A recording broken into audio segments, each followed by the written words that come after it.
গত কয়েকদিন ধরেই বাংলাদেশের বিভিন্ন সংবাদ স্থান পেয়েছে বিশ্বের অনেক গণমাধ্যমে।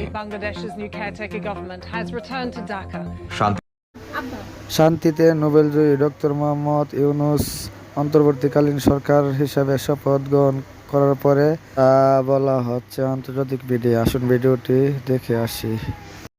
শান্তিতে নোবেলজয়ী একমাত্র বাংলাদেশী হিসেবে বিশ্বের কাছে পরিচিত ডক্টর মোহাম্মদ ইউনূস। গতকাল তিনি অন্তর্বর্তীকালীন সরকারের প্রধান উপদেষ্টা হিসেবে দায়িত্ব গ্রহণের পর থেকেই এই তথ্য বিভিন্ন আন্তর্জাতিক গণমাধ্যমে উঠে এসেছে।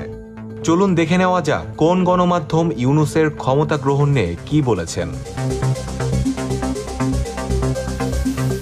আন্তর্জাতিক সংবাদ মাধ্যম বিবিসি বলেছে, বাংলাদেশের অন্তর্বর্তীকালীন নেতা হিসেবে শপথ নিলেন ডক্টর ইউনূস।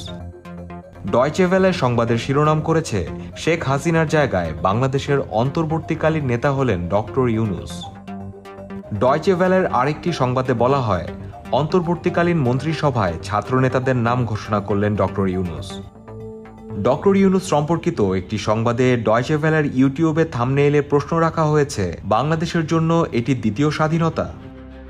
রয়টার্স অবশ্য এই সরকারকে অন্তর্বর্তীকালীন না বলে বলেছে, তত্ত্বাবধায়ক সরকারের দায়িত্ব নিলেন বাংলাদেশের নোবেল বিজয়ী ডক্টর মোহাম্মদ ইউনূস।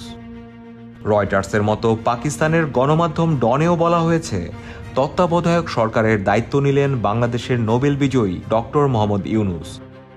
তবে সংবাদটির সাথে সংযুক্ত একটি ভিডিওর থাম্বনেইলে অন্তর্বর্তীকালীন সরকার বলা হয়েছে।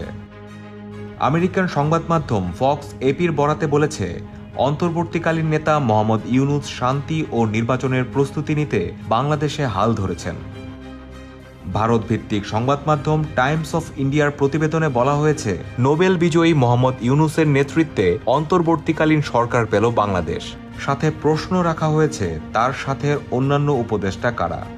আমেরিকান সংবাদ মাধ্যম সিএনএন প্রশ্ন রেখেছে, বাংলাদেশের অন্তর্বর্তীকালীন সরকারের নোবেল বিজয়ী নেতা মোহাম্মদ ইউনূসকে।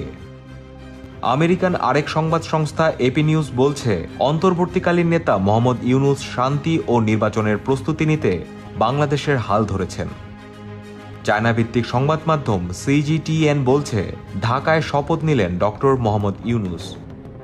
আমেরিকার আরেক সংবাদ মাধ্যম নিউ ইয়র্ক টাইমস বলেছে, বাংলাদেশের অন্তর্বর্তীকালীন সরকারের নেতৃত্ব দেবেন নোবেলজয়ী। এছাড়া Nepal, Myanmar, Singapore, Malaysia, Australia, France সহ আরও বিভিন্ন দেশের সংবাদ মাধ্যমেও ডক্টর ইউনূসের ক্ষমতা গ্রহণের সংবাদটি উঠে এসেছে।